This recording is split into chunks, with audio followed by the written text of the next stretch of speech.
ibyo Bruce amaze kuvuga bisaba iki ntabwo nabyumvise neza.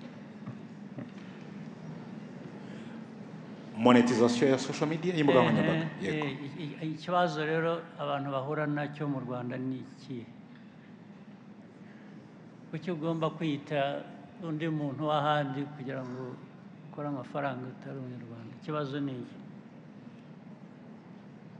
Niki ngo tugikemure? Bruce, ni ikihe kibazo gihari kuki social media hano mu Rwanda zidahinduka amafaranga? Uyu ni umwanya kuko n'urubyiruko hanze iki kintu kiri kuvugwa cyane. Murakoze nyakubahwa Perezida wa Repubulika.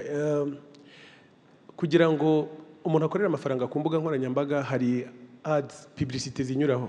Izo publicité nizo dukuramo amafaranga. Ni ukuvuga ngo ibigo bije kwamamaza, nk'urugero nasohoye indirimbo, iyo ndirimbo sinzi niba mujya mubibona iyo mugiye mu bindi bihugu, iyo ugerageje nko kuyikandaho hari akavideo gato gatambuka kamamaza, ukabanza ukakareba. Abo bantu baba bishyuye, ayo niyo mafaranga aza akagaruka akagera ku wakoze iyo content. Hano mu Rwanda rero bisa nkaho twese turi premium, bisa nkaho twese twishyuye kujya tureba tutarebye publicity. Izo publicity ntabwo zijya zinyuramo. Muri ubwo buryo rero ntabwo tubasha gukorera amafaranga uko bikwiye. Byakemuka bite technically? Yes, Scovia yenda hari igitekerezo afite kuri ngingo. Murakoze nyakubahwa Perezida wa Repubulika, nanjye ndi umwe mu bazikeneye cyane. Iki kiganiro kigeze kiba kuko ari ibintu biri tekiniko muri ICT. Tuza kujya mu kiganiro na Minisitiri w'Urubyiruko ndetse n'umukozi ukora muri Minisiteri y'Ikoranabuhanga. Hari ibyo batubwiraga biri tekiniko, niba Minisitiri yadufasha wenda gusobanura biri tekiniko muri ICT ngira ngo nibyo cyadufasha, ariko kugira ngo zijyemo hari twanasabaga bakatubwira ngo Google ivuga ko itaziduha cyangwa n'abandi, kubera ko mu Rwanda wenda abantu babikoresha ari bake cyangwa ari bake ari benshi cyangwa badakunda kwamamaza, ariko tukavuga ngo leta y'u Rwanda ibidusabiye muri Google bakagira uko bavugana, kuko ubu mu Rwanda dukoresha Google Map.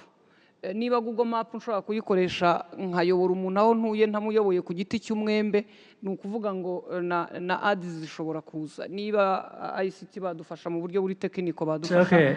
Abashinzwe IT badusobanurira. Thank you very much, Your Excellency. Nkuko bari babivuze, ibigo nka Meta, YouTube na TikTok byose bishyiraho eligibility requirements bituma ibihugu bishobora kuba byakora platform monetization, aho abafite ibihangano bashobora kubibyaza umusaruro. Bakurikiza ibintu bitatu. Icya mbere ni regulatory compliance, kandi ibyo twarabyujuje, nibyo bareba data protection, intellectual property na taxation, ibyo turabyujuje nk'igihugu.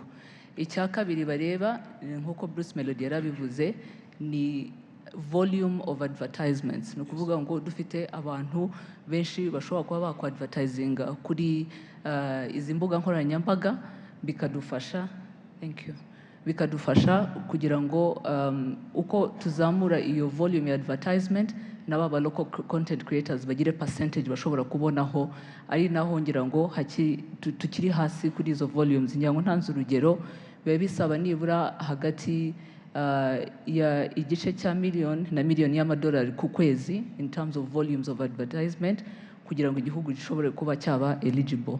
Icya gatatu ni payment infrastructure, ishobora gutuma ya mafaranga babonye bashobora kubona kuri izo mbuga nkoranyambaga ashobora kuba yabageraho, kandi ibyo turabifite.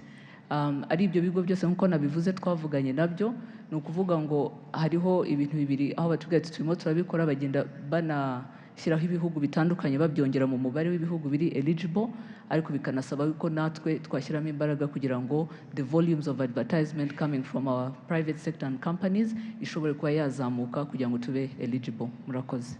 Yes, kubitureba twakora rero specifically ni ibihe?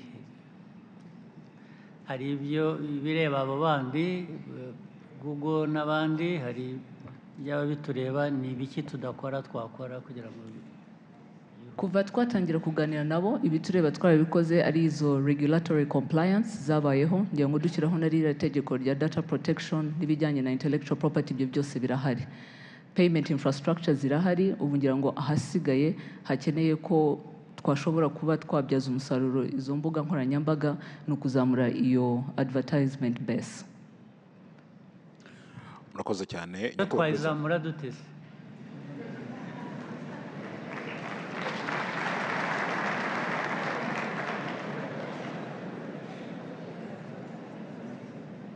tuyizamure duti. Your Excellency, I think ibi ni ukubifata twese nk'umukoro companies zose zikumva ko social media is also a platform where you can do advertisements kandi nabyo bigira iyo network effect ishobora gufasha baba local content creators bacu. Harimo kutamenya rero kwaba ngira ngo nk'aba local content creators bo bamaze kubimenya bakomeje bagirana ibiganiro na companies ubu nizo dukeneye zamenya zite to mobilize. Twabikora tukwiye kubikora Yes, sir. dukora iyo mobilization. Thank you, sir. Okay.